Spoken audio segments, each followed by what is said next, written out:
the star names and their prophetic meanings of the various constellations.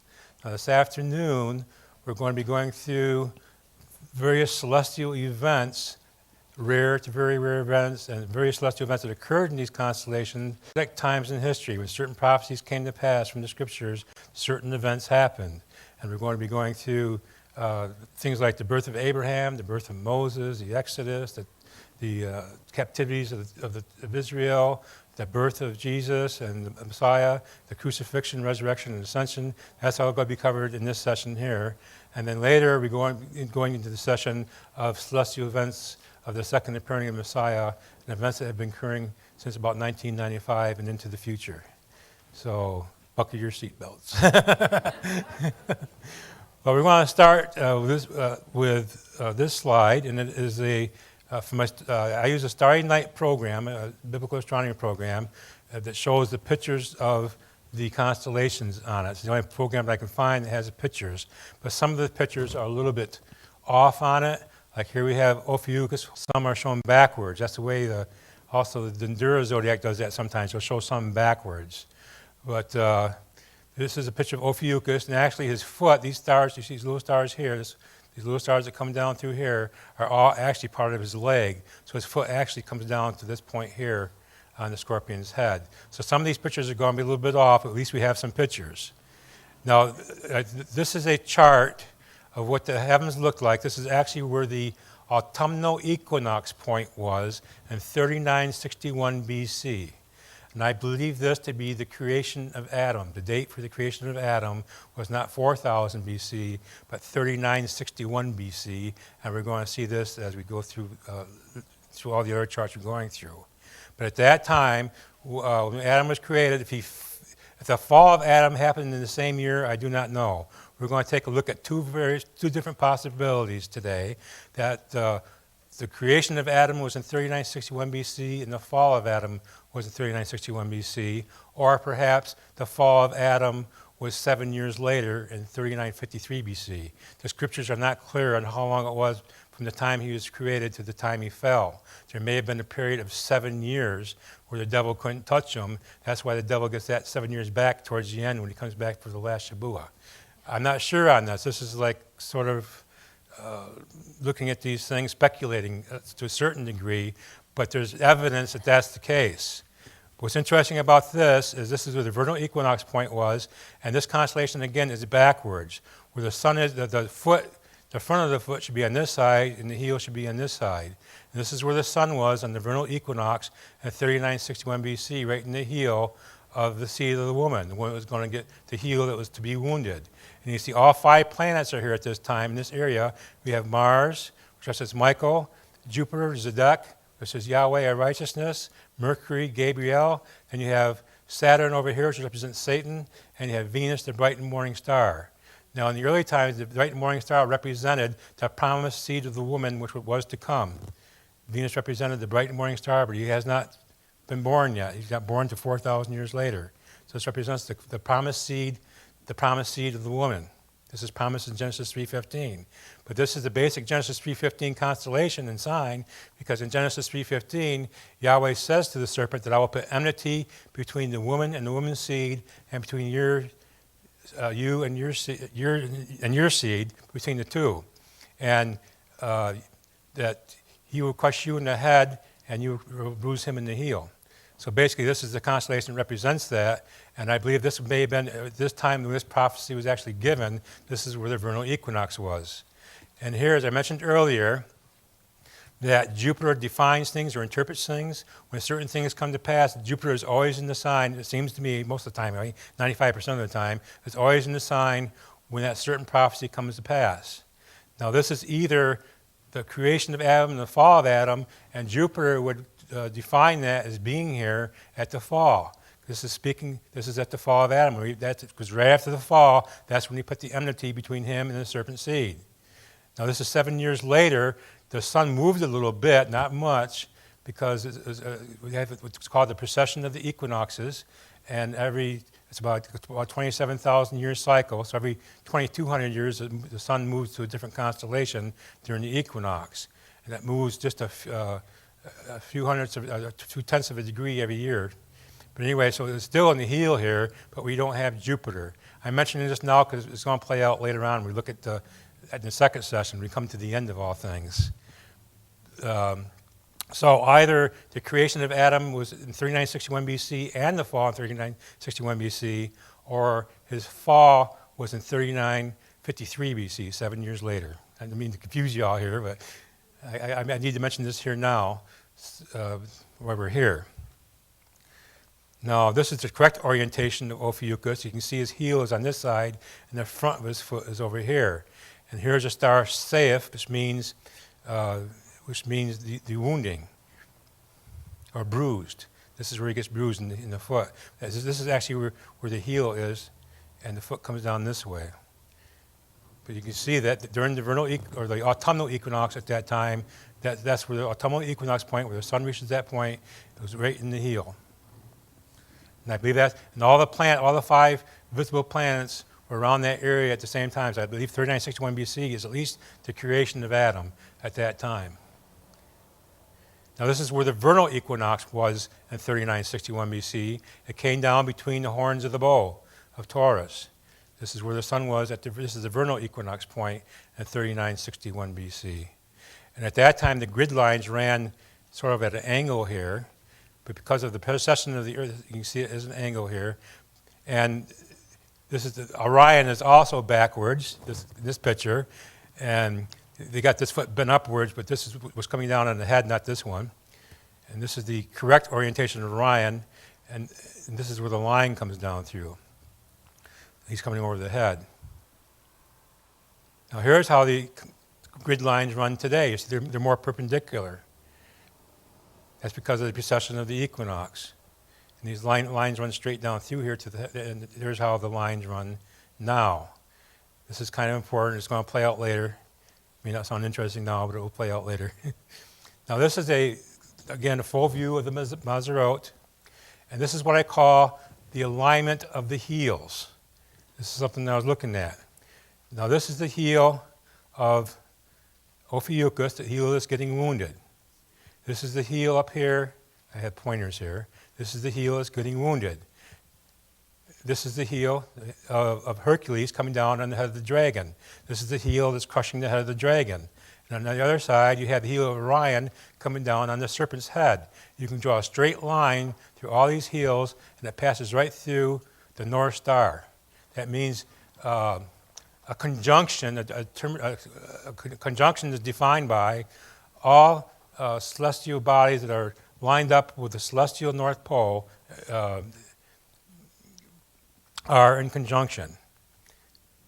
It's sort of like a longitudinal line passing up through the North Star. If 2 bodies are lined up in that longitudinal line that are aligned with the North Star is called a conjunction. They don't have to be close together. And the astronomical term for conjunction is an alignment of 2 or more bodies and alignment with the North Star. So these are in conjunction on one side of the heavens, and it goes through right on the other side of the heavens. Because you see the North Star, then you go to the other side. You can't see this side and this side at the same time, because this is the opposite side of the Earth, turning the night sky.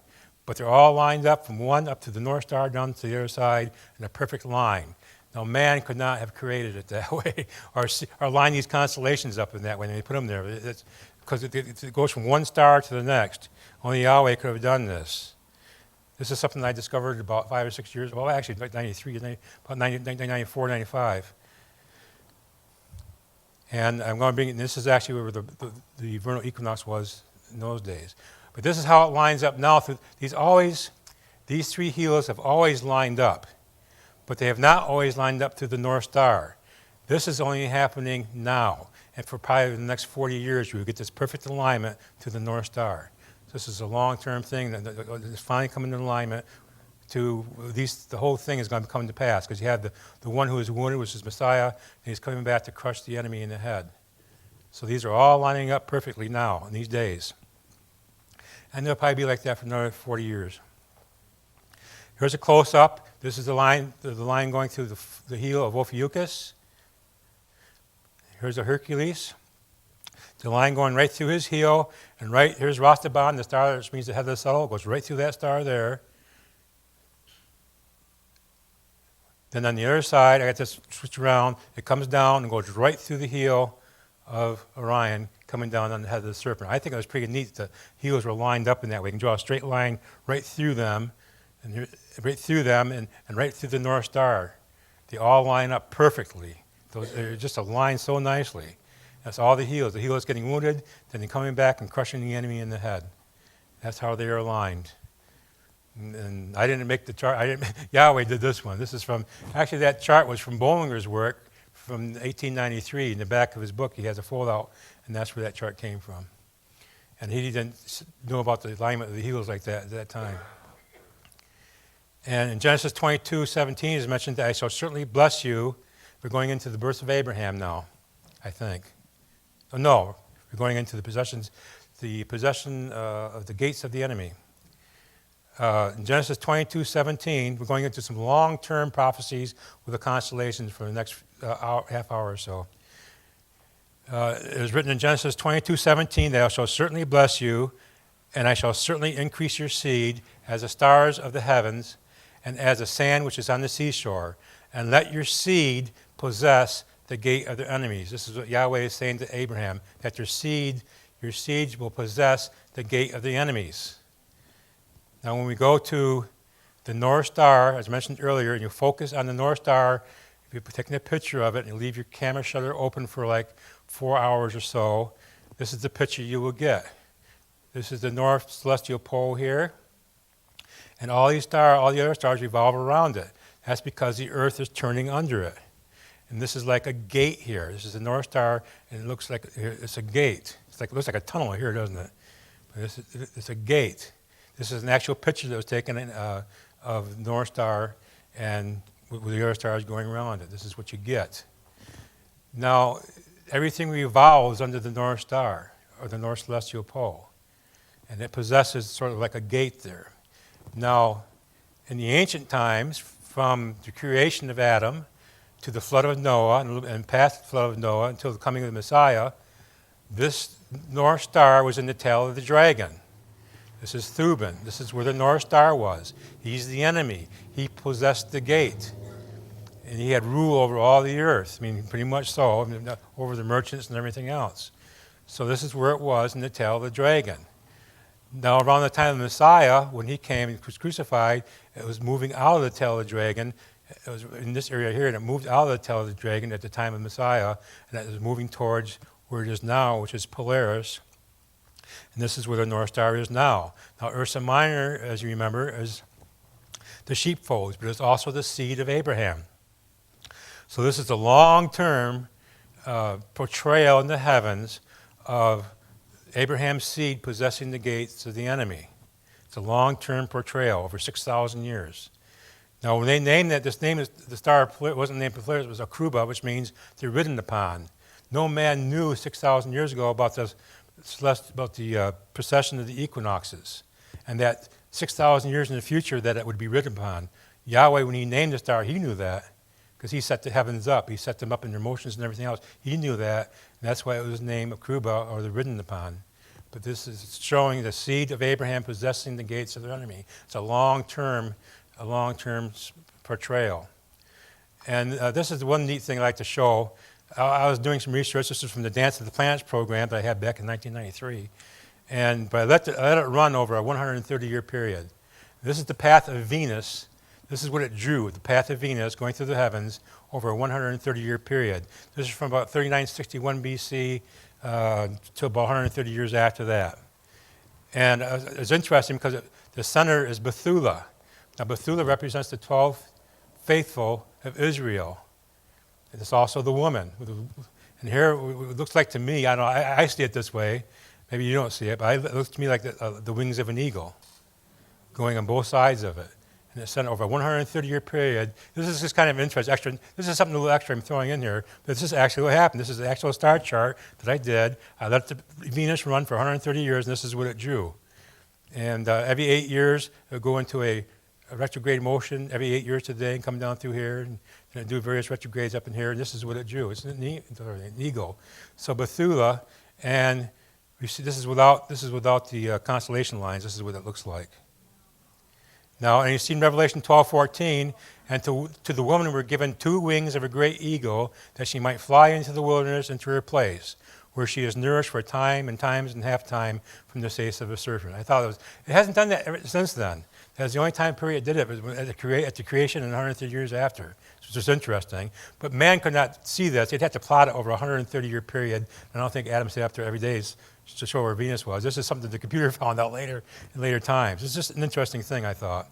Then I went on the opposite side of the heavens and set it on Pisces and ran it for the same 130-year period. This is in Pisces. So here you see where the two wings meet, okay? This is on the opposite, 180 degrees from Bethula, and I'm running it over the same 130-year period. This is where the two wings meet, and on the wings are smaller wings. Do you see this? On the wings of the eagles are the smaller wings. Now Pisces represents the nation of Israel, or Jacob, okay? And this is the picture of this without the constellation pictures. This is what Venus did. The actual path of Venus drew this picture. And it says in Exodus 19:4, "You have seen what I did unto the Egyptians, and how I bare you on eagle's wings, and brought you unto myself." This is what Pisces represents as Jacob, and he's talking to Jacob here, Israel. And he said, "You've seen what I did to the Egyptians, how I bare you on eagle's wings." So he had the eagle's wings, and he bare them on eagle's wings. And it is written in Deuteronomy, "As an eagle stirreth up her nest, fluttereth over her young, spreadeth abroad her wings, she taketh them, beareth them on her wings. So the Lord alone did lead him, and there was no strange God with him." So this is a unique portrayal of this, but no men could find this out. I guess this one has to be done by computer to find this. But I looked at that and I said, wow, this is something. So I thought I'd like to share that with other people, that this happened like this. And so it's pretty unique. And Venus is unique because it takes about a year to go around the Earth, but every 8 years to the very day, Venus is always in the same spot in the sky. We're pretty, very, very close to it. I'll get into that later. It has a unique 8-year cycle, and the name of Yeshua or Jesus and all his names is associated with the number 8. And all the things that Yahweh does with his people has the number 8 in it, which I think is pretty neat. And we'll begin into that a little bit later. Now we're going to get to the flood period. Now from the creation to the flood, if you use the genealogies in the King James Bible, you come up with 1,656 years. And the flood started around that time, between 1656 and 1657 biblical year, depending if it started in the fall or in the spring, or using inclusive or exclusive dating. That was about 2305 to 2304 BC. Now, what is interesting is at 2305 BC, sure enough, we find Jupiter in Cancer. This is, according to scriptures, 1,656 years later, and Jupiter is in the right place because this is the flood. And here down here we have, remember, Argo, representing the ship of Noah. This is a Deccan constellation of Cancer, a place of safety for God's people in time of trouble. So Jupiter is in the right place. On August 6, 2305 BC, for the flood to occur. That's where we would expect to see it, when this major prophetic event occurred. And then on May 14, 2304 BC, we find Venus, Jupiter, and Mars all grouped up in Cancer. That has to do with Argo and the ship and everything. Then June 3rd, 2304 BC, you have a unique massing of Mercury, Jupiter, and Mars. And Venus, the bright and morning star, the promised seed of the woman, is near the king star, Regulus, and the tribe, and the lion. They're saying after the flood is saying, yeah, he is still coming. He's safe because Noah and his people are safe, and the seed of the Messiah will still come. So all these events occurred at that time, at the flood, where you would expect them to occur. Right at the date, so 1,656 years, just as the genealogies of the King James Bible would predict, because it says 1,656 years from the creation of Adam to the flood, and here it is 1,656 years from 3961 BC. Jupiter's in the right place. Won't be there again for another 12 years. Every 12 years is up, it gets to Cancer. But you had those various celestial events occurring with it. Now we're going to get to the birth of Abraham. Now, this is out of Jasher 8:1. This is not a canonical book book of the Old Testament. It's not of the canons, but it is recognized as a historical book in the very least. And in the book of Jasher, we have a record of Abraham's birth. And in Jasher 8:1, it is written, "And it was night that Abram was born, and all the servants of Terah and all the wise men of Nimrod, he had wise men there too, and his conjurers came and ate and drank in the house of Terah, and they rejoiced with him that night. And when all the wise men and the conjurers went out of the house of Terah, they lifted up their eyes toward heaven that night to look at the stars. And they saw, and behold, one very large star came from the east, and it ran in the heavens, and he swallowed up the 4 stars from the 4 sides of heaven. When we talk about the 4 stars from the 4 sides of heaven, it is not talking about a star in the north, a star in the east, a star in the west, a star in the south. The zodiac, remember where the sun goes around on, and the planets also move around on that line also, sometimes a little above or a little below it. And the planets run the 4 corners of the heavens because they go around the total circle. And the corners of the heavens are on the corners of the zodiac. That's where they are. And as I didn't mention earlier, it was interesting because you have if you remember the 4 cherub of Ezekiel, where you have the bull, the lion, the man, and the eagle. Well, these are on the 4 sides of the heavens also. Because you have Taurus, and 90 degrees from Taurus, you have the man Aquarius on one side, then you go around to Scorpio, that was an eagle at one time, then you go to Leo, the lion, Judah. They're 90 degrees apart from each other, so you have the 4 cherub. But these are on the 4 corners of the heavens, but they are in the zodiac, the circle that goes around the zodiac.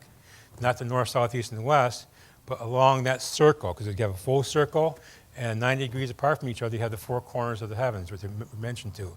So when he talks about 4 stars from the 4 sides of the heavens, that are the 4 stars that move along the zodiac. There were actually 5 stars that were visible to the naked eye, and one of them was a very bright star, which is Venus, which I believe is what this 5th star he's talking about is. Because Venus at one time, we're going back now to Abraham was born.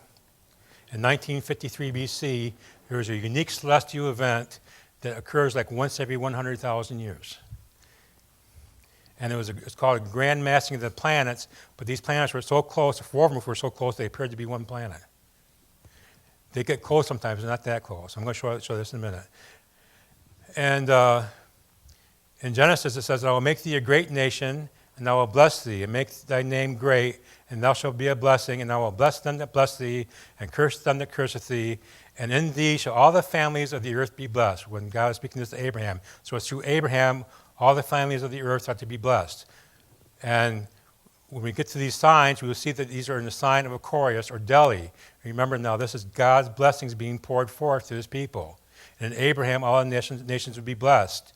So this is an appropriate constellation for signs to go on for the birth of Abraham, for his blessings to become through. And it's February 21st, 1953 BC. I'm showing you how these planets were aligning at that time. Here we have Venus, Jupiter, Mars, Mercury, and Saturn. This is how they are aligned in the constellation of Aquarius. Now, I'm going to go through the days now, and you see over a period of days that this is what we'll show. This is in the late night sky, actually the early morning, and it was very dark. And here we have the planet Venus, which is a very bright star. If you've seen Venus when it was bright, it looks like a large airplane coming in. Have you ever seen Venus when it gets really bright? It's the brightest star in the heavens. It's huge and it's bright. And it's running in the east. It's actually running in the east. It's going to the east from the west. Because the planet, even though the sky is rising this way, the planets and their motions are going down this way. The planets and their motions are going this way, but the sky is rising above the earth this way. So it's going to the east. And so this is on February 21st, 1953 BC. And here it goes, it's covering Jupiter. 22nd, it's covering Jupiter. Then it goes to Mercury, it covers that. Then it goes to Mars. Then it goes to Saturn. And here on February 27th, these are actually 4 planets here appearing as one. It is passing over and eating the other stars, just as it was mentioned in Jasher. This is the only thing, and they were looking at that not just that one night, I believe. I think it was over a period of several nights. They came out that night, and they probably saw this sign here, and it was actually the planet engulfing all these other planets. I said the Chinese used this to start the Chinese New Year, and they saw this event, but this was the birth of Abraham further to the west of them, and sure. This is how these events looked from Basra in Iraq. It's near the land of Ur. That's why I took that. That's what it looked like to the people from Ur. And actually, they told the king this of the land, and he wanted to kill Abraham. So he sent his people to kill Abraham, but they killed the servant's son instead and said that it was Abraham. So we had a lot of similarities going on with Abraham's death and Moses' death and Messiah's death. Every time the kings found out about it, they wanted to kill him. So this is the big sign going on at Abraham. And this is like February 28th. You can see the moon coming in here. The next day, the planets are still grouped together. And then they're going into Pisces, which is the seed, which is to be the future seed of Abraham. These are moving into Pisces, which is Israel. All these planets are moving through. You see the new moon here coming through. It's pretty neat stuff. So that was going on at the birth of Abraham. That's the only event that could possibly be what they were talking about. Now, from star names and their meanings, this is a book from Richard Hinckley Allen. We're going to the birth of Moses now. Now, it was written by many various Jewish commentators throughout time, and that there was a event of a massing of planets or conjunction of Jupiter and Saturn about 3 years before Moses was born. As I mentioned earlier, there's the same massing 3 years before the Messiah was born. But in the star names or meanings and lore, it is written on page 341, within their boundaries took place the three distinct conjunctions of Jupiter and Saturn in the year 747 of Rome, the year to which for a long time was assigned to Christ's birth. This would have been 7 BC. These phenomena strikingly agreeing in some of their details with St. Matthew's account of the Star of Bethlehem. Some people today still think that was the Star of Bethlehem, but it wasn't. But it was one of the signs that were going on at the times. It was 3 years before he was born. The opinion of these appearances guided the Magi in their visit to Judea was first advanced by the advocated and celebrated Kepler, Johannes Kepler. He was an astronomer and also a biblical astronomer, as was Sir Isaac Newton. It is noticeable that the rabbis held the tradition, according to Aberbanel, in the 15th century, that a similar conjunction took place in Pisces 3 years previous to the birth of Moses. And they anticipated another at the Messiah's advent. And exactly it did what happened. That's exactly what did happen. So I was searching for this event for many years, about this event. I was looking for it in Pisces. I thought that's the constellation that was supposed to happen then. Aberbanel, supposedly, like Bollinger says, it goes on, it says, thus the fishes are considered the national constellations of the Jews, as well as a tribal symbol. Jupiter and Saturn were again together here in February 1881. Venus being added to the group, a well-remembered and most beautiful sight. And I have a chart of this. This is 1881, as he's speaking of. But Aberbanel, this is in Pisces. So all these years I thought I had to look for this sign in Pisces. But that's not what Aberbanel meant. From the Witness of the Stars, it says, indeed this sign of Pisces has always been interpreted of Israel. Both Jews and Gentiles have agreed on this. Aberbanel, a Jewish commentator writing on Daniel, affirms that the sign Pisces always refers to the people of Israel. He gives 5 reasons for this belief and also affirms that a conjunction of the planets Jupiter and Saturn always betokens a crisis in Israel. Because such a conjunction took place in his day, 1480 AD, he looked for the coming of the Messiah. So both Richard Hinckley Allen in his book thought that he meant it took place in Pisces. So I thought it took place in Pisces. Bollinger says it's talking about Pisces here. When we go back to 1480 and look for this conjunction, this is actually 1484, there was none in 1480, you find it in Scorpio. And this happens, Jupiter-Saturn conjunction occurs every 20 years. So 20 years beyond this, 20 years before this, I went 40 years, there's no conjunction of Jupiter and Saturn in Pisces 60 years beyond this or 60 years before it, all during Aberbanel's lifetime. And so it didn't have to be in the sign of Pisces where you saw these conjunctions. And so it could be any constellation with these conjunctions and massings with Mars. So then I started looking for massings in other constellations to confirm the birth of Moses. And then we're going a lot of words just to get to one point here, but I want to explain to you how I did the research on this. It's over many years. Now in 3500 BC, this is interesting because the Egyptians were fearful of this sign that they saw. If you remember the movie Exodus, now the movie Exodus used a lot of Roman historians like Josephus and Philo and a lot of their writings. And you won't find this in the scriptures, but there was, in their writings and the sages, that there was a certain sign that the Egyptians were fearful of when Moses was born. And in the beginning of the movie, they went out to go out and kill all the firstborn all the not the firstborn, but the newly born babies of Israel. That's where Moses was put in the boat and saved because of these signs that were going on. But not only were these signs going on, which meant that now Taurus, from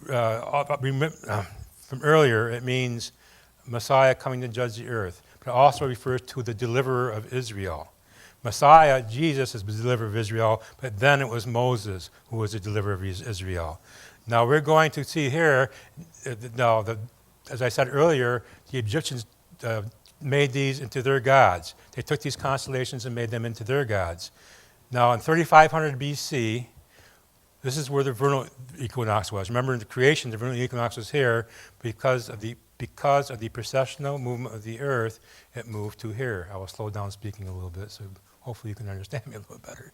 So this is right in the head of between the horns of Taurus. We find the vernal equinox in 3500 BC.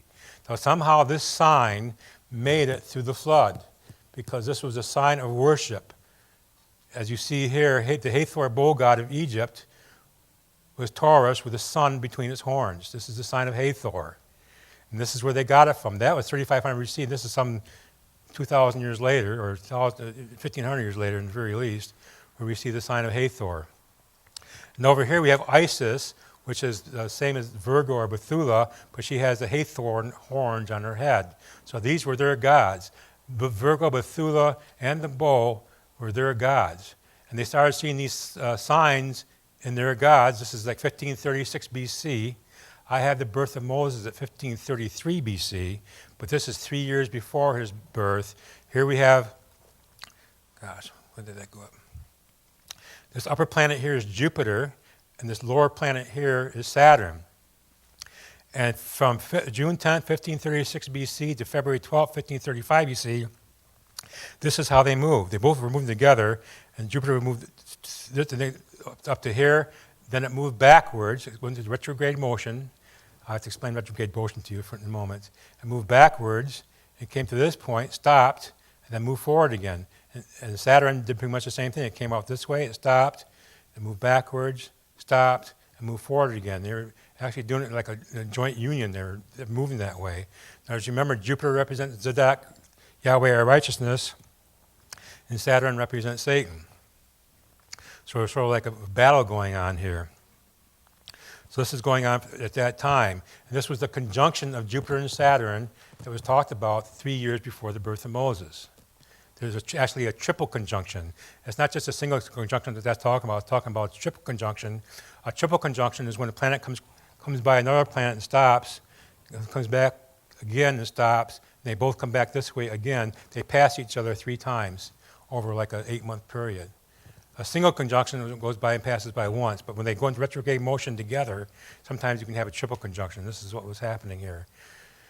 Now, retrograde, how a planet seems to move backwards in the constellations is actually how the Earth goes around the sun. We will pass a planet. We see a planet right here. As we're passing it, it appears to be moving this way. Then we go around the sun and come out this way. Then the planet appears to move that way. Then we come back around the sun again. Then it appears to move back again. So it appears to be moving back and forth across the sky from Earth. That's how it appears, because of the celestial mechanics that the Earth is going through. But then there are other signs. March 5th, 1535. Now this represents the deliverer of Israel, who has become Moses. There was a unique massing of Jupiter, Saturn, and Venus, and Mercury and Mars all through this area. This is Aries, and this is Taurus, the bull. And again, this is the Egyptian Hathor sign, but they're seeing these signs going on in their constellations as well. They're getting all nervous.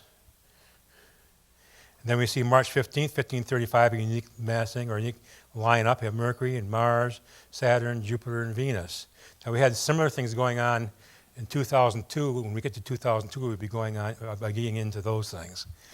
And there are similar things going on in this constellation when Messiah was born, or after he was born. I'll get into that too. Now, on March 28th, here we have a Jupiter-Mars-Saturn massing, an equidistant massing of these 3 planets. And usually when these 3 planets get together like this is Michael, Yahweh, and Satan. There's like a heavy spiritual battle going on, or warfare on earth, or just a spiritual. It could be either or both. But it's a heavy spiritual warfare. That's what it represents.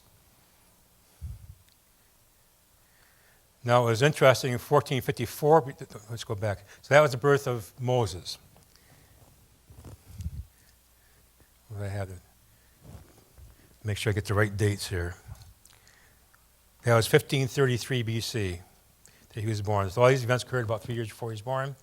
So now we're going to jump ahead to 1454 BC. This is 99 years later. Or not 80 years, 79 years later, 79 years later. This is a year before the Exodus, because Moses was 80 years old when the Exodus occurred. So we're starting up with Jupiter in Pisces.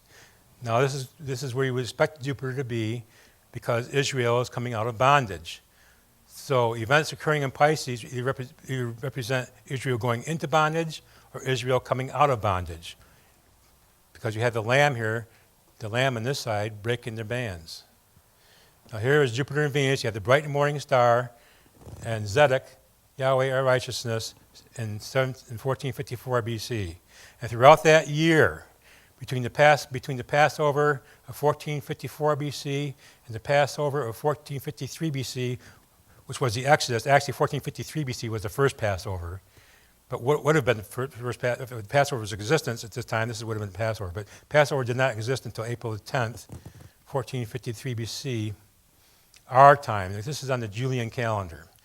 When we go backwards in the calendar system in an astronomy program, it automatically reverts to the Julian system. So April 10th on the Julian system at that time is about the same as our March 28th in the season we're in. So there's a difference of time there. And when we get to the time of the Messiah, there's like a 3-year difference. But I just wanted to mention that to you. In our season, that's about equivalent to our March 28th. These are the Julian calendar dates. What was interesting through all that year, this is where Zedek, Yahweh our righteousness, was moving. It was moving right through the bands of the fish. Do you see this? He's moving this way, comes over and stops, comes back this way, comes over and stops, and then goes over, and he's in the lamb at the Passover. So he's breaking the bands of bondage of Israel. All the plagues were coming down on Egypt at this time. At the time that the plagues were coming down on Egypt, Yahweh was moving through the bands and loosening the bands. This is the portrayal of it. Isn't it pretty neat? There was no big signs going on except for that in this year. But that was pretty neat. And when the Passover came on April 10th, this is where Zedek was, and this represented the Passover lamb at that time. And it was the blood from the Passover lamb that was painted on the post that saved the children of Israel from Yahweh, when he came through and slew all the firstborn of Egypt, it saved their people. He came in around midnight on that Passover. But this is where Zedek was. He broke the bands of the fish. And this was the final plague that let the people of Egypt go. So we see a unique happening here with Jupiter. And later on, this is like some people have the 1448 BC as the date of the Exodus, but I don't hold with that one because Jupiter wasn't in the right place. But there were some eclipses I'm going to show you that went on then. October 20th, 1449 BC was eclipse. But here's the big one here. This would have been on the Passover. It would have been a blood red moon on the Passover. This was 5 years later. But most likely the children of Israel were at the mountain at that time, and they probably saw this as a memorial. I don't believe that the Exodus was in 1448 because Jupiter wasn't in the right place. But some people had this as the date. It was interesting. There was a sign for this. I'm just letting other people know that there were signs going on then too. Sometimes I'll give other people more feed for their arguments against me than they give themselves. But this is a good argument for it. But I do believe it was 1453 because that's where Jupiter was moving, breaking the bands, and Jupiter was in the Lamb when they were released. I believe that is more strong than this eclipse. It's interesting, if you ever see the movie Exodus, and when Joshua was going to go release this girl from, I can't think of his name, played by Edward G. Robinson, and you can see the moon, but you see the moon up there as it passed overnight, and you see this cloud coming out of the moon. What was interesting, it was a crescent moon. It wasn't a full moon. And the Passover moon's always a full moon, and how they messed up there, I don't know, unless they meant that to be an eclipse. They didn't see anything in the movie about it being an eclipse. It could have been representing an eclipse, I'm not sure, but next time you watch Exodus, notice that when he goes to release to help his girlfriend out from, what's his name? And I can't think of the biblical person, the bad guy anyway. And but you see the cloud coming in from the moon, and you see a crescent light. That's a crescent moon, not a full moon. But it could have been meant that to be an eclipse, but I didn't. I got to study that movie sometime, see if that was supposed to be an eclipse there. Anyway, it was 1448 BC, it would have been an eclipse, but 1453 BC, no eclipse. Now we're going to go to June 27th, 729 BC. This is during the time of the captivity of the northern tribes. Now, supposedly the captivity started in 734 BC, but the major people who were taken captives were like in 722 BC, in that time period there. I'm bringing this up because Mars was at a very close approach to the Earth in 729 BC, 7 years before 722 BC. And it was very close and almost as bright as it was. If you recall that in August, late August of 2003, that Mars was as close as approach to the Earth for the last 26,000 years. And it was as the brightest that any man has ever seen it. Because 26,000 years is Adam, so in all biblical history, it's the brightest any man has ever seen it. But this was close to it. I mean, if you saw this Mars at this point in 729 BC, and you saw that Mars side by side, you could really tell the difference with the naked eye in the brightness. Though there was a marked difference, but you can really tell it with the naked eye. So it was very bright at this time also, 729 BC. I'm getting into this now because later on when we get into the end time stuff, you're going to see some similar things going on. And in 722 BC, on September the 11th, 722 BC, this is on the Julian calendar again, she was clothed with the sun and moon beneath her feet. Now, this is Bethula. And in Revelation, it talks about, I saw a great sign in the heavens, a woman clothed with the sun and the moon under her feet. And she was travailing in pain, ready to give birth. Now, the astronomical sign of a woman clothed with the sun and the moon beneath her feet is Bethula, because she is clothed with the sun and she has the moon beneath her feet. And then it goes on to say that you should have a man-child. And he went through the world with a rod of iron. Now, this is representing the birth of Messiah, which we'll be getting into when we get to that point. But it also represents tribulation to Israel. It's always a figure of speech. A woman travailing in pain, ready to give birth, is always, throughout the prophets, when they mention that, it's always about Jacob's trouble. And you will see this in the various scriptures. It's referring to Jacob's trouble. I don't know if I have the scriptures right here, but they are, and you see it in the prophets. For this is the time of Jacob's trouble. You're you have birth pangs as a woman. At any rate, this is the time of Jacob's trouble. Jacob is always in trouble. So, you just pick a year, any time in history, and you find he's been going through some troubles because, he's always had people coming down on him and pressing him and killing him, and especially this last decade, last century before this one, in the 40s. But anyway, at this point, she was clothed with the sun, moon beneath her feet. And the 10 northern tribes are being taken captive. And here we have Saturn and Jupiter in conjunction. That means a crisis to Israel. And then there was a full total eclipse of the moon on March 19th, 721 BC. It was in Bethula. So this is representing the tribes of Israel. Then there's in 721 BC in April, we had Venus and Mars and the band. This is the band to the northern tribes. And this captivity was a captivity of the northern tribes that we're talking about here in 721 BC.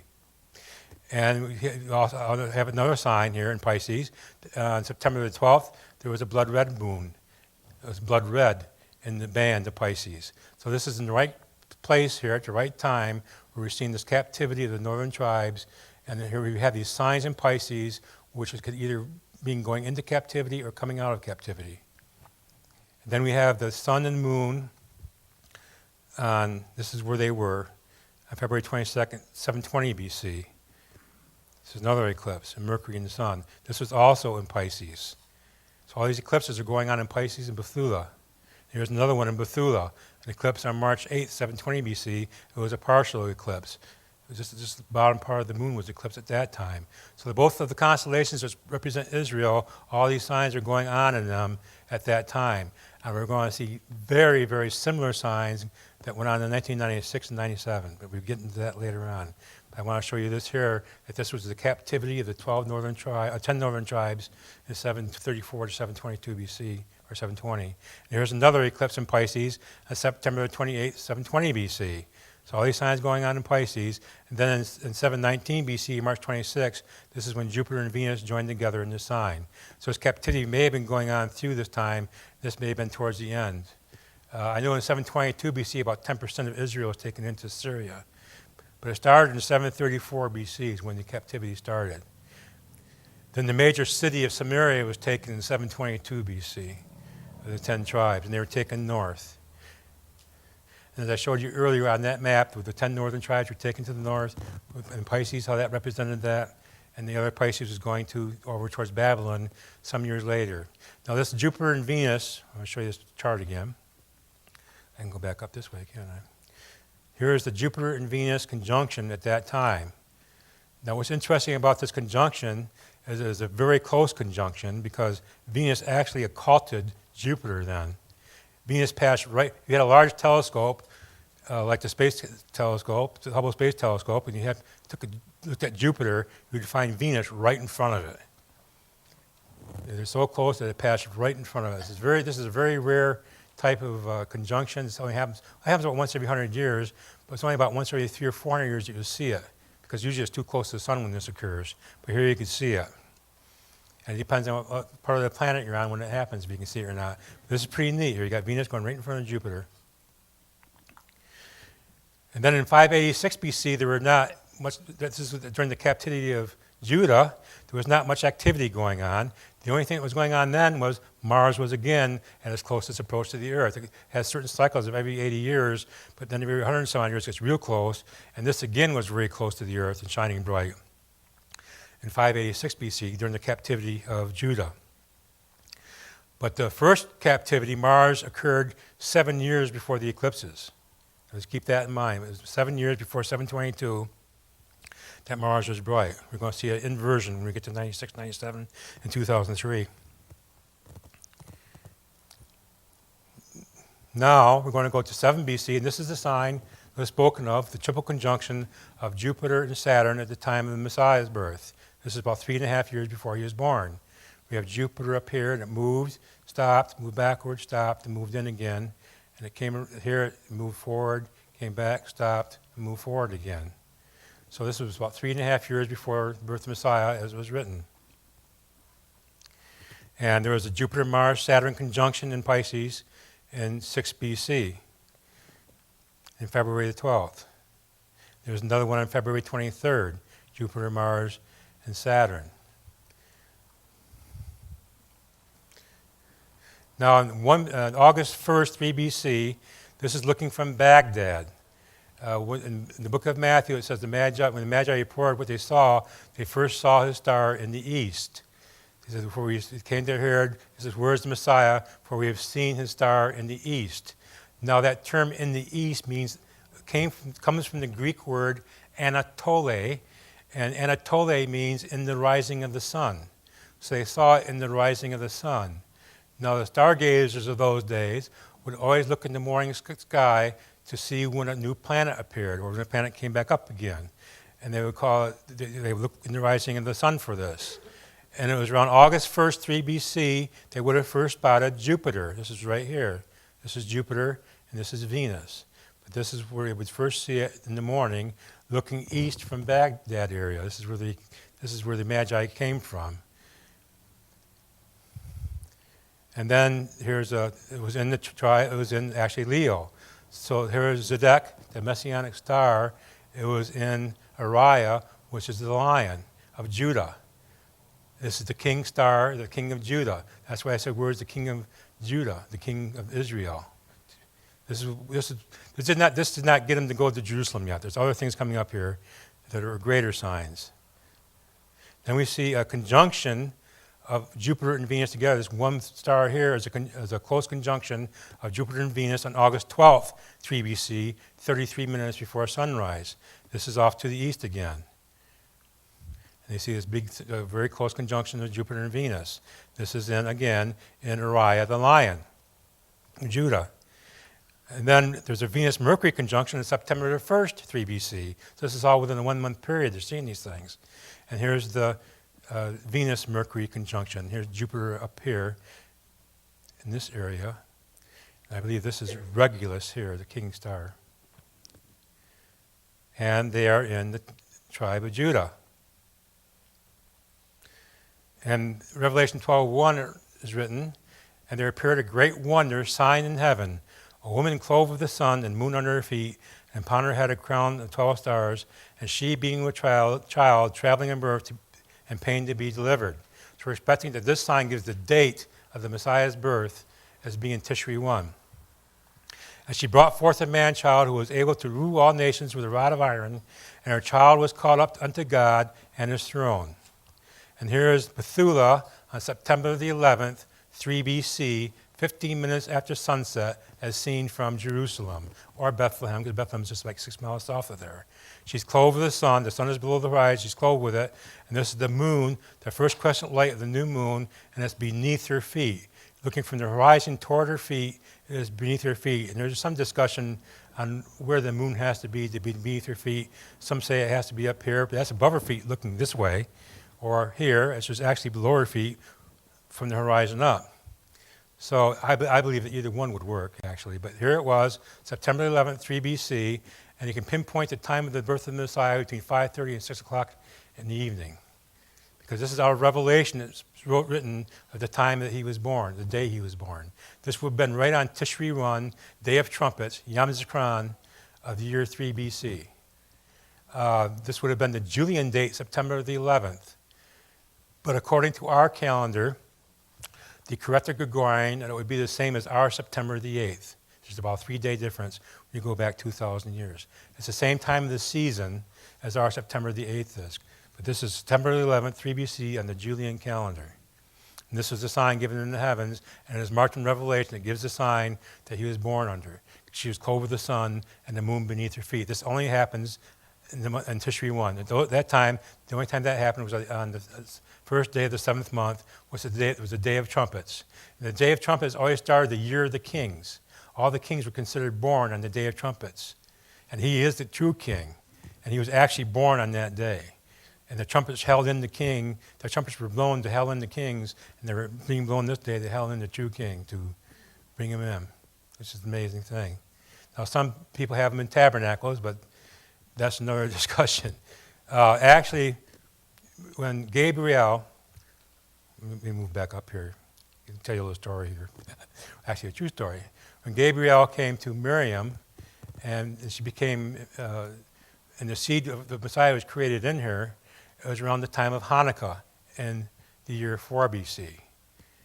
Now, if it's on the first day of Hanukkah of that year, from the first day of Hanukkah of 4 BC to the first day of Tishri, or the first day of the 7th month in 3 BC, is 267 days. And that is the average period of time that a woman carries a child from the time of conception to the time that it is born. Now, there's a 280-day period. Is from the time of the woman's last cleansing period to the time it's born, but from the actual time of conception, it is 267 days. And there was 267 days from Hanukkah to the first day of Hanukkah to the first day of Tishri when Messiah was born. So all the mathematics works out nicely for it, perfectly for it. And this sign was given at that time. It's interesting because Hanukkah is the Feast of Dedication, and Messiah observed that. He went to the temple on the Feast of Dedication. That's actually the feast that he observed. And he was proclaimed the light of the world just before that. And Hanukkah is all about the lights, and it's a Feast of Lights also, but he is the light of the world. And Hanukkah has a lot of things going on with it that most people don't realize. I'm not going to get into Hanukkah in this teaching, but there's some really neat concepts about Hanukkah. There's more true concepts about that than there is about Christmas, I'll tell you that. And here's another picture of her. She's clothed with the sun here and the moon beneath her feet. Here's the sun at that time. This is interesting because the sun was in direct. This is to the North Pole. Anything in this line is in conjunction. Okay, these are celestial longitudinal lines. So this is a longitudinal line from the sun to the North Star, goes right through the womb of the woman. So when he was born, the sun was actually in alignment with her womb. This is not sun god worship stuff. Now, the Egyptians had this, Isis, and the sun god being born from her. And that's why the Magi came on December 25th, most likely, because that was the day the sun god was supposed to be born. But this was when the Messiah was born, and the bridegroom is here, but also he is. For Yahweh has his reasons too, not the same as the sun gods. But you see here that the sun was in direct alignment when Messiah was born on that day with the womb of the woman. All these things just fall into place. And here we have the next morning, the early morning sky, we have Jupiter and Regulus in a very close, near close conjunction. They're not quite an exact conjunction here, but they're very close. The brighter star here is Jupiter, and the one below is Regulus. You remember that Jupiter is the king planet. Regulus is the king star of all the planets, and they are in the Lion.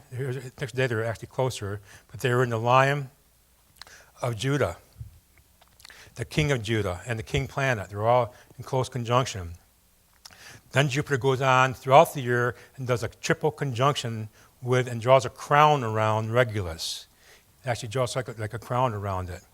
And so this is what the Magi were looking at when they saw these signs. They were after some of these, they're beginning to become convinced that the Messiah was here. I mean, they did not come to about 1 year and 3 months after he was born. They didn't come to the day he was born, beginning of that in a little while. But this is unique because he was born, and all of a sudden you had the king planet and the king star meeting in Judah because he's the king of Judah. There's amazing stuff going on with the heavens that night and that morning. They were just backing it up and giving testimony to this. Now here it is, the Jupiter-Regulus conjunction on February 17th, 2 BC is the second conjunction. You see two of them together with a full moon. This is looking from, again from Iraq, I think. They're moving towards Jerusalem at this time. I think they started moving pretty near this time. And here's Jupiter-Regulus again with the Lion, with the moon. And then there's the massing of Venus, Mars, and Saturn in Taurus on April 1st, 2 BC. They're all in the head of Taurus. Remember, this is the deliverer of Israel. And this is interesting because you see where Jupiter, Venus, and Mars are massed here. This would not happen again until the year 2002. And I'll show you, when we get to 2002, I'll show you the same massing. But this was like 6 months after the Messiah was born that this was shown. This was in April. He was born in September. So this is 6 months. And Magi are seeing these signs. They're adding all these things up in their head. This is the deliverer of Israel. And then we have the Jupiter-Regulus conjunction again on May 8th, 2 BC. Here's Jupiter up here in Regulus, and the moon, and Venus, I think. Yeah, that's what it is. And Mars, they're all lined up here. Look at this. You have Mars and Venus, the moon, and Procyon. Remember, that's the Redeemer. Procyon, remember, that means the Redeemer. That's the little dog. It's not the dog, but it's the man. And so we see this, and they have Regulus and Jupiter are together in the Lion here with the moon. And then we have a very close Jupiter-Venus conjunction in 2 BC on June the 17th. 63 minutes after sunset, they appear as one star.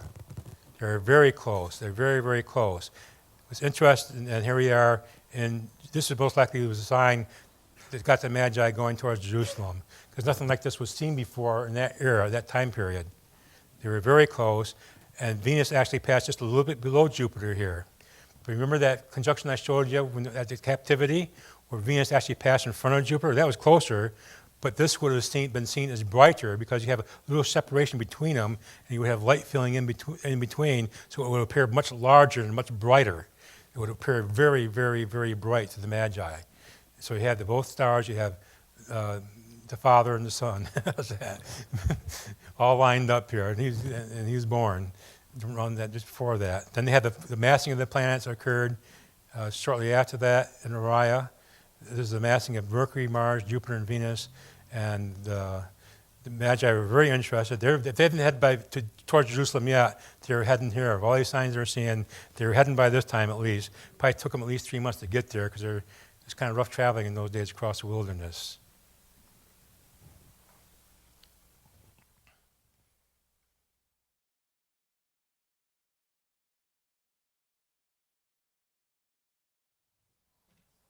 Now, this is another sign that occurred during that time period. This was on December the 9th in 2 BC. This is about 52 minutes before sunrise, looking toward the east-southeast, and the Magi would have seen Venus and Mars nestled up here in the head of the scorpion. Now, remember the scorpion, you got this battle going on between the scorpion and the Messiah. The woman sees the woman. So Messiah is being born during this time, so this is just another sign that was seen. Now, we're going to December the 25th, 2 BC. This is when the Magi came. It's actually on December the 25th, most likely. Kind of interesting, isn't it? That if this fell on that day. That year, this was the third day of Hanukkah. Now, it's customary in those days for the parents to give their children gifts on the third day of Hanukkah. It was kind of interesting that the Magi came at this time and were given the gifts to the king of Israel, the newborn son. And so they laid forth gifts. But I'm setting this forth. Now, they came into Jerusalem saying, "Where is he, born king of the Jews?" And then they didn't know what the heck he was talking about, so they went and looked into the records. They determined that he was to be born in Bethlehem. And then Herod inquired of the Magi when they first saw the star. And then later on, it shows that he sent out people to kill all the newly born children from 2 years and under. So they first saw the star 2 years, 2 years, a year and 3 months ago, within a 2-year period. So this was after they first saw the star. And this is about 1 year and 3 months after the Messiah was born. As you recall from the scriptures in Matthew, when it talks about this, that when they came to his house, he was a young child in the house, not a baby in the manger. Now, I believe that they came to Bethlehem. It was Hanukkah again. And I believe that Joseph and Miriam came down to Hanukkah because in those days, Hanukkah was like a second Feast of Tabernacles to the Jews. They revered this feast a lot. They showed up. The Bible doesn't say that they had to celebrate this feast or come to Jerusalem at this time, but they did anyway.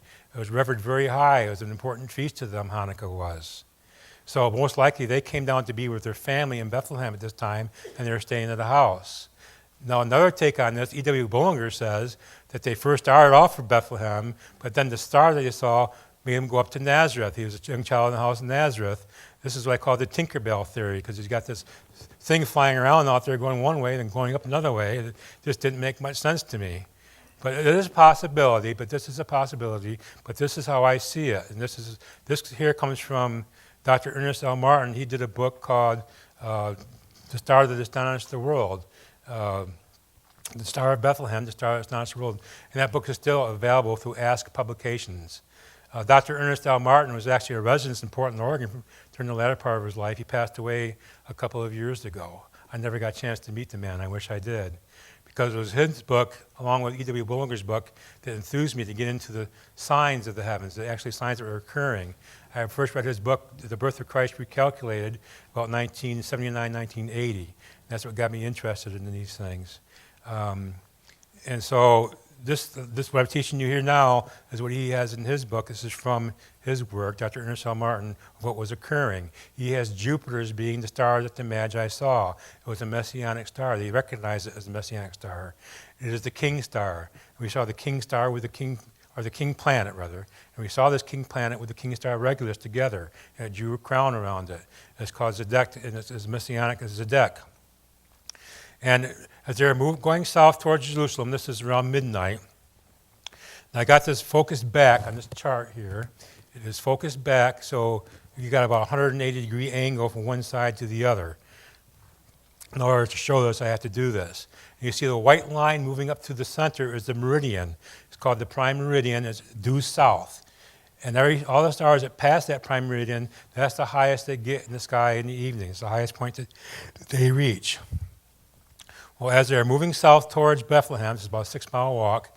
I don't know if they started out around midnight or not, but maybe a little after, actually. It's late at night. And we have Jupiter rising up out of the east. At this time, Jupiter is also in retrograde motion. Remember I said retrograde motion is where it moves and it stops, and it seems to stop for 2 or 3 days. Then it moves on, comes to another point and stops. It seems to stop for 2 or 3 days. As it turns, it stays in this one spot for 2 or 3 days, it appears to. Then it moves back again. So this is how it was. So it was stopped in its motion here, in its retrograde motion. The sun was at its furthest south at this point. It stopped also on December 25th. This is the time of the winter solstice in those days, was December 25th. around that period of time. Now it's December 21st, but this is the Julian calendar again, so it's like a 3-day difference, 4-day difference. This date here. So the sun stopped, Jupiter stopped, and here it is rising in the evening as the sky is moving. Though you see Jupiter rising in the sky. It has just stopped in its forward motion through the planet, through the background stars. Now at 4:25 a.m., we see Jupiter high in the sky. It's actually about this angle here. You can't see this angle here because it's zoomed back. It's about an angle like this where you're looking right up at it. And going south, would be from Jerusalem, this would be Bethlehem. And here we have, as I said earlier, in those days, the Southern Cross was visible from Jerusalem and Bethlehem. And here we have due south at that time was the Southern Cross. Here's the crux, okay? Jupiter at that time was in Bethula. This is the promised seed of the woman. This is where Jupiter was when the Magi came. And this line also lines up straight with the woman and the child. This, of course, seen here is Bernice's hair, but this is where the woman and child are. When the Magi came, they went due south, and Jupiter came and stood above where the young child was. It came and stood. And when it rises up and it reaches its highest point in the sky, it also seems to appear to stand still for a little while. It rises in the evening, it comes to a point, it sort of like stops, and it's not actually stopping, but it gives the illusion that it's stopping. Then it moves down to the other side. So it appeared to stop above where the young child was. It was interesting, you also had the cross right above the house too, it would have been. You had the Southern Cross right above the house, lined up with Jupiter, lined up with the woman and the child, all in one alignment when they were coming down to see him. And it's kind of amazing, I thought. Or you could have also say, if we want to use the cross, you can use the line with his tongue hanging out down here, Judah. The line of Judah is still here. You know, either way you want to go with it. And so this is what they would have seen when they came south. And there's also some writings that there was a supernova that occurred during this time, but there are no records of it. Now the Arabs and the Chinese, and actually the Koreans kept records of various new stars at that time. Now, because there are no records of it does not mean that it didn't happen. I don't know if it happened or not, because I looked through various records, and there are some new stars that are in the Arab records that are not in the Chinese records, and some are in the Chinese records that are not in the Arab records, and some in the Korean records have some that neither one have. So they didn't always mark it down. And it didn't have to be a real bright supernova, it just could have been a new star. That's what they were saying, it was a new star, and sometimes a supernova can shine up to a year and 3 months before it fades out. The brighter ones can shine for up to a year and 3 months. So they could have seen this star 1 year and 3 months at the time they saw Jupiter in coma. It was in the woman that the supernova was supposedly occurred in the woman and child, right in the head of the child. This is where it occurred. And if there was a supernova at that time, it would have been right here, also in alignment with Jupiter in this area here. All of them would have been right in alignment, if there was. Now the story goes, when the Magi came to where Yeshua, where Jesus was, they stopped at a well, and they looked down the well, and they saw the star, the new star, shining down in the well. That's where they knew that they had the spot where they were supposed to be, and the Messiah was in that particular house. This is a story that's been handed down from the church fathers from a long time ago. So I don't know if the story is true or not. There's no way to verify it. I can't say that it wasn't true neither. There's no way they can say that it wasn't. Because there were no records doesn't mean that this didn't happen. But there's a possibility that it happened, a possibility. But what did happen, though, in actuality, it did happen. We know that Jupiter was here when they came, the Messianic star. It was high in the sky above the house where the young child was. And there was a situation about 2 years ago on Hanukkah where Jupiter came up in the south just like this. And it was like 3 or 4 in the morning. And you could go out in Oregon here, and it was the same timing and everything as it was in Bethlehem at that time. So I went out, I did teaching on that at a fellowship that I was at Hanukkah, a Hanukkah fellowship. And when we went home, it was late at night, I could look up, we came to our apartment, I looked up and I saw Jupiter above our house, you know. But it would be the same thing as the Magi would say, if they were coming south to Bethlehem, they could see the star above the house.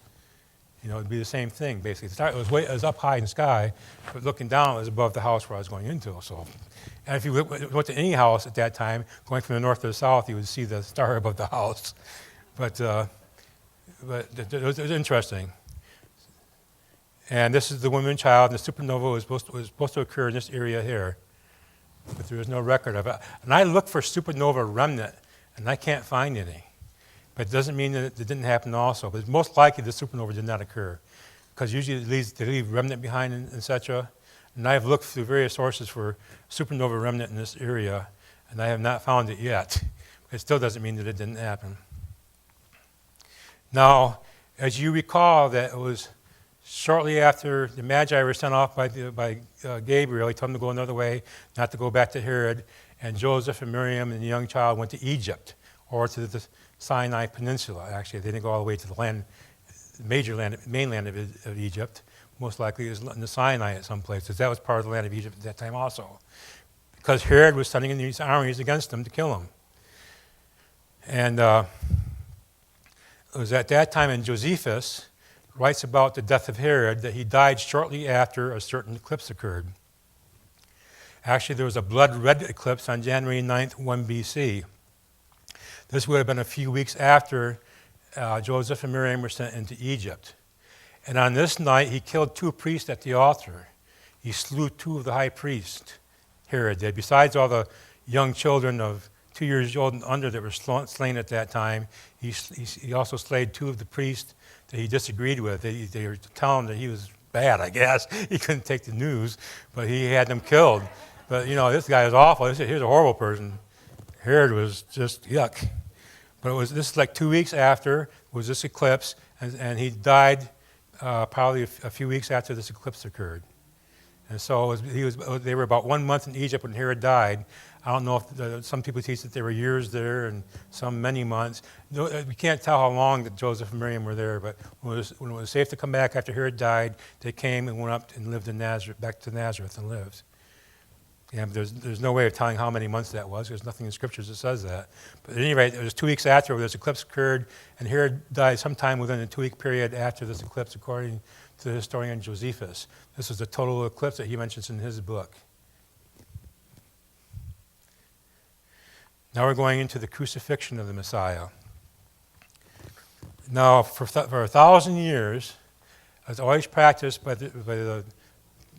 Israel, by the 12 tribes, that on the Passover they would bring in the Passover lamb on the 10th. The high priest would bring in the lamb on a goat, or on a donkey, not on a goat. We would bring the Passover lamb every year on Abib 10. He would bring it into the northern gate of Jerusalem. And they would bring the Passover lamb be on a goat. On Abib 10 of 28, actually Yeshua, remember, he had the donkey's coat, and the donkey, he came riding in on the donkey on that day from the northern gate. He was the Passover lamb. He came in at the right day, at the right time. He was the high priest. He is the high priest. And what was interesting, when he came in, they grabbed the palm leaves, and that was traditional to do. That was a traditional thing to do, is to grab the palm leaves and put them down before the high priest and say, Hosanna, Hosanna in the highest. All of Jerusalem will be doing this. There would be like 150,000 people there celebrating Passover, and the whole city every year did this. The priest would come in from one side, from the northwest, then come down the street, and all the people would grab their palm branches and come before him and start singing Hosanna, Hosanna, Hosanna. Well, this particular year, Yeshua came in, but he came in from the other side, but he's still coming from the north gate. And his disciples saw him, and they started saying, Hosanna, Hosanna, Hosanna. Then before you know it, all the people of Jerusalem were saying it, thinking the high priest was coming down the road. Actually, the real high priest was coming down the road, but that's why they were saying, shut up, shut up. And Jesus said, if I be quiet, the stones would yell, He said, tell them to shut up. He says, if they shut up, the stones would start yelling. And so it was like the high priest was sort of upset about that one, the real high priest, because he wasn't getting all the glory that day. And here's Yeshua coming down with his lamb. At any rate, on that morning before this happened, this is like about 3:30 in the morning, 4 o'clock in the morning. This is April 24th and 28th. This would have been the 10th day of the first month, or Abib 10. This is the same time. There was a direct conjunction of Jupiter and Deneb el-Jedi. Remember now, Deneb el-Jedi is in the tail of the goat. It means the sacrifice cometh. So the sacrifice was literally coming into Jerusalem later that day. and Jupiter is lined up in the right place at the right time. This is where you expect to see Jupiter during the crucifixion, because the main theme of Capricorn is the crucifixion.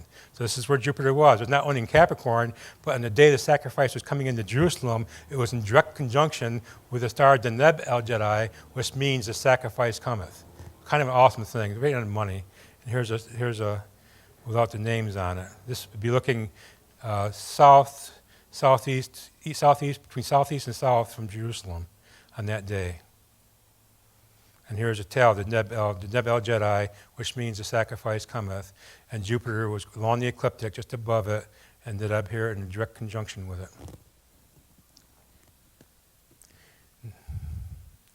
Now, on the day, here's a chart from March 1st to June 20th, 28 AD. This is the path of Mars through Ophiuchus and Scorpio. Remember, this is the great conflict. This is the prophecy of Genesis 3:15, that he will wound you in the heel and you will crush him in the head. This is the prophecy, okay? Mars represents Michael, the archangel. He's the one that does the battle against the adversary. Antares is the rival of Mars. They're both fighters fighting against each other here. Here's the path of Mars. From May 1st to June 20th, 28 AD, Mars came through this area here and went to retrograde motion, and came down and struck the Scorpion right in the head on June the 10th, and stayed there and just rubbed things in until June 20th. I'll tell you what happened here. Maybe I'm getting ahead of myself here, but Mars came through this section here, and this is the heel that's getting wounded, okay? The heel is what we're on this side. This is the foot that's getting wounded. Then it turns, comes down here. This is the area, this is where Mars was here when Messiah was crucified. Then 40 days later, Mars was over here, and it struck right in the center here, right in the head, on the day that Messiah was ascended on high to be seated at the right hand of the Father. Boom, strike right in the head. He was crushed in the head because the man, Messiah, he's a man, was risen, the Son of God, was risen to be at the right hand of the Father, and that's where he had his victory, and that's where he gives us our victory too, because through him we have that eternal life. We are raised to be with the Father also. Lucifer, or not Lucifer, but Satan has no more power over us because of what he did. So that was a great blow. That was a big blow to the enemy's head. And then it just stays there for 10 days. Now it comes across the retrograde motion, it stops well. So it just stays there for 10 days and just rubs it in. And 10 days later is when Pentecost comes and the Holy Spirit comes down and the people are born of the Spirit, the apostles, and they receive the anointing and give it to all the people who are there. This is when the Holy Spirit came to the earth. This is the anointing, the comforter. So this is a big blow to the head of the adversary. The Messiah had accomplished his purpose and struck the adversary right in the head. He got wounded in the heel, but boy, he crushed the adversary in the head. And this isn't done with yet. He's still going to get crushed more. But this was a big blow to his head right here when he was raised to the Father to sit at his right hand. And also he gave us the Holy Spirit, and all those who are born in him are saved. This is a big deal here. It's amazing that this happened right at that time, right on the money. April 28th of that year was the day of the crucifixion. It's the same day as our April the 25th, and it's our season of the year. And then you have Pentecost, and you have when he was risen. And here's how it looked with this lines. See this line going up through here? It struck this line right on the day of the Ascension. And then it stayed there and rubbed it right in. Now the moon on that day, this is the Paschal full moon, okay? It is getting witnessed too. This is where the moon was between 9 a.m. and 3 p.m. on April the 28th. You couldn't see it because it was below the horizon. It doesn't rise above the horizon until about 6 o'clock that evening, but this is where the moon was when the Messiah was crucified. And it moved from here to here.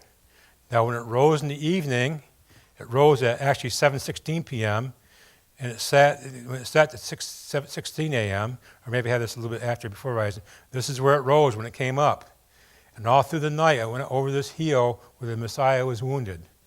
During the day of the crucifixion, on April 28th, it was bearing witness that the Messiah had received the wound for us. I mean, this is where he was wounded. And the moon was bearing God's faithful witness, was the Paschal full moon. This is the Paschal full moon, was bearing witness that this day was when the Messiah took that wound upon himself. So there's another witness in the heavens. These are unique witnesses. These are one planets. All the constellations are portraying these things. This is what was going on in this constellation. And then this is where Venus and Mercury was on April 28th. 28. Venus was about to enter Gemini. Now remember, this is the one who was a laborer who was crucified, but come back as King of Kings. But it's also representing Yeshua sitting at the right hand of the Father. Okay. And here comes Mercury, which is Gabriel. And here's Satan, which represents Satan. Okay, so now we're going to go through 20. Now this is the path of Venus and Mercury from April 28th to June 10th, 28 AD. I wish I could have my computer thing to show it to you. Because what it looked like, they came around, they both went in the retrograde motion. They came in like a formation and turned like two jets in the sky. Came down in formation and came down and hit Orion right in the club here on June 10th. This is the day of Ascension. That's the same time that Mars hit Scorpion in the head on the day of Ascension. So he's getting clubbed from both sides of the heavens. He's getting stomped on the head on the other side on June 10th, and this is where Venus and Mercury were here, and actually Orion's looking the wrong way because this is backwards. His face is actually looking up in this area here all the time, and he's not looking at the bowl. Every time it seems like the adversary gets his head bashed in, this is where Satan is. And this is where the wrath of God is, okay? This is where the wrath of God is being poured forth. This is where Satan is. Every time when Messiah was born, this is where Satan was. When Messiah was risen was ascended into the heavens and risen from the dead, this is where Satan was. When he ascended into the heavens, this is where Satan was. This is where the club is going toward, you know. So he got bashed in the head on one side, he's got bashed on the other side. These are bearing witness to these things. And on this day, here's where the sun is. See where the sun is? On June 10th. On June 10th, that's the day when he ascended on high to be seated at the right hand of the Father. This represents here Yahweh with the sun seated at his right hand. And you have the sun right in their midst. So all these things are bearing witness to this. These are the heavens bearing witness to this event. And another thing that happened on June 10th, which is very interesting, is that the moon occulted Venus. The moon came over and passed over Venus. This is during the daytime, so you couldn't see Venus. You could probably see the moon, but you couldn't see Venus.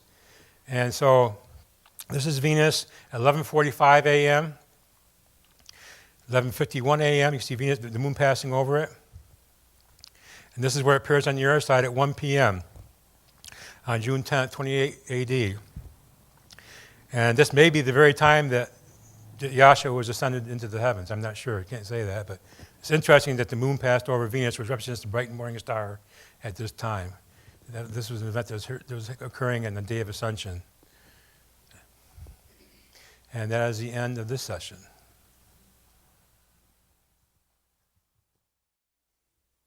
Now, some of you may be wondering why between 3 BC and 28 AD, there's 30 years. Why isn't there 33 years? Because many theologians teach that Yeshua had a 3.5-year ministry. Well, I go according to the book of Daniel, which I believe the 70 weeks of Daniel are the 70 weeks of Messiah's ministry, literally, the first part of that prophecy. It is written in the book of Daniel, for instance, that he was cut off after the 68th week. And he confirmed the covenant with many for 1 week. I believe that's the Messiah and not the anti-Messiah. Now, when we go to the baptism, the 70-week period of the Messiah's ministry went from the baptism of John to the Pentecost after he was crucified. From his baptism of John to when he was crucified, to the Pentecost when the Holy Spirit was received. That was the 70 weeks that Daniel was speaking of. And shortly after he was baptized with John, he went to the wilderness for 40 days and 40 nights and fasted. Then he came out of the wilderness, and this is around Abib 1, shortly before the Passover. And he comes across John and John's disciples, and John comes out one day and says, "Behold, the Lamb of God." Then he comes out the next day. This is in the scriptures of the book of John. He comes out just about John the Baptist. He comes out with the disciples. The next day was with his disciples, says, "Behold, the Lamb of God." He was establishing that Jesus was the Lamb of God. And every year it was a tradition, or this is the way it was done, that the Passover lamb for the year after was always selected in the spring of the previous year. John was selecting the Messiah to be the Passover lamb, and he was always a lamb of the first. The lamb was younger then, but he's always a lamb of the first year when they were killed. The Passover lambs were killed. They were a lamb of the first year. So he was selecting Messiah to be a lamb of the first year, and the following Passover was when Messiah was going to be crucified. Now, a lot of people get mixed up with this because, well, there's too many Passovers there for it to be 70 weeks. And the only discrepancy we have is in the book of John, and it mentions a Passover there. It says this is the feast of the Jews, the Passover. And I think it's somewhere in John 2 or 3. I don't have the scriptures right in front of me right here. But if you read through the book of John, there's one feast that says this is the feast of the Jews, a Passover. Now, most of the ancient texts did not have the word Passover in there. It was most likely a feast of the Jews, but in those days, in the summer, they had what was called a wood festival. It was called a wood festival. And so this was in the summer. So you can take John and read it literally from one point to the other, and you can't get 3.5 years in there. It shows how it works with 70 weeks. And that's another subject all in itself, and it would take about 3 hours to go through through all the scriptures and to get a decent harmony of the Gospels together in the 70. I do have that together, that teaching together, but that's a teaching in itself to show that it has a 70-week ministry. Actually, a good friend of mine, Michael Rood, has that 70 weeks of the ministry of Messiah teaching done already. He's done that teaching. But I have it available to teach also. But it was a 70-week period, not 3.5 years. This is according to the book of Daniel. As you recall in the book of Daniel that he was cut off after the 62nd week. The Messiah is cut off after the 62nd week. And here it was in the 62nd, after the 62nd week. Messiah was crucified in the middle of, on a Wednesday, not a Friday, in the middle of, because he was killed in the midst of the week on a Wednesday. And this was in the middle of the 63rd week. So this is after 62 weeks, he was cut off. After 62 weeks, he was cut off. And at the end of the 63rd week was when he was risen. And it was 7 weeks from then to Pentecost, to make 70 weeks. Now, it says also in Daniel that most people assume this is the anti-Messiah, but it does not say it's the anti-Messiah. It says it's still talking about the king in the text. If you read the text, it doesn't change persons. It's the same person. It's still talking about Messiah. And it says he will confirm a covenant with many for 1 week. And of course, most people assume that that's the 70th week of Daniel. But he doesn't say it's the 70th week of Daniel. It was on the 63rd week that the Messiah came into Jerusalem. He was selected as the Passover lamb, and everybody knew that he was Messiah at the first of the week, on Abib 10. He came in the first of the week, or towards that he was the Messiah. He confirms the covenant. He's crucified. He has the Last Supper with his apostles. He's confirming the covenant with them. He's crucified. He's confirming the covenant in his blood. And he's risen from the dead after 3 days. Another confirmation of the covenant of the New Testament. It's the covenant of his blood, and he's risen from the dead. This is all a confirmation of the new covenant that he made with Israel. So this is the confirmation of the covenant. Not the 70th week, but in the confirmation he made with many for 1 week was in the 63rd week. Then the 7 weeks following that, we had Pentecost. That's the 70 weeks ministry of Messiah.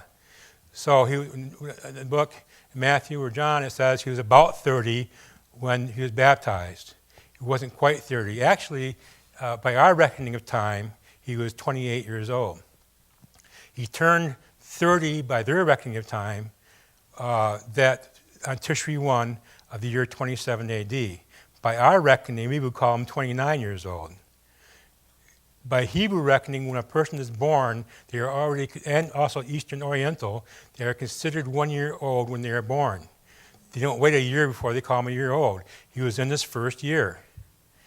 When we are like 29 years old, that is actually the beginning of our 30th year. So we are in our 30th year, and that's how they would consider it in the Hebrew culture. So he was in his 30th year, beginning on the Feast of Trumpets in the year 28 AD, and he was still 30 years old, or 29 by our reckoning, but 30 years old according to the Hebrew reckoning when he was crucified 6 months later. He was a lamb of the first year, just as it was by law. It was required by law that he be a lamb of the first year, and it was the Passover before that John selected him. And he did many things from the time he came out of the wilderness until he was crucified. In the last 6 months of his ministry, he actually had the title of high priest. Before that, he had more of a ministry of an apostle. But from the time of his 30th year, That's when he became the high priest. He had to be 30 to be high priest. And for that 6-month period, he was high priest. Now, April 25th is late in the year for a Passover normally, except you have a dry year. When there's little rain, the big barley does not become ripe until 2 weeks or so later. And most likely that very well could have been a dry year, because I do not think he wants to do his 6-month ministry with pouring down torrential rain coming down, and his apostles and everything else, So he could have, Yahweh probably made it a little dry for him so he could complete his ministry instead of walking through rainstorms all the time or whatever. There were a few storms. There's one storm in the Sea of Galilee. We had to come walking out to the ship, but it was most likely a drier year that year. And that's why we had the Passover later, on April 25th by our reckoning, April 28th by that reckoning. But he was 30 years old. By our reckoning, he was 29 years old even, younger. That's by our reckoning. But by Eastern reckoning, he was 30 years old when he came into the ministry of the apostle, he came in the ministry of high priest. He was also crucified that same year. So that's why we get from 3 BC to 28 AD. There's no 33-year period. That's how I get it. That's what I believe. You don't have to believe what I believe. This is how I get it.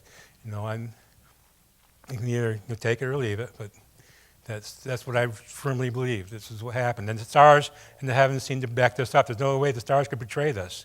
The crucifixion, there's no other year, 29, 30, 31, 32, 33, or 27 or 26, that portrayed the crucifixion like it did what I just showed you.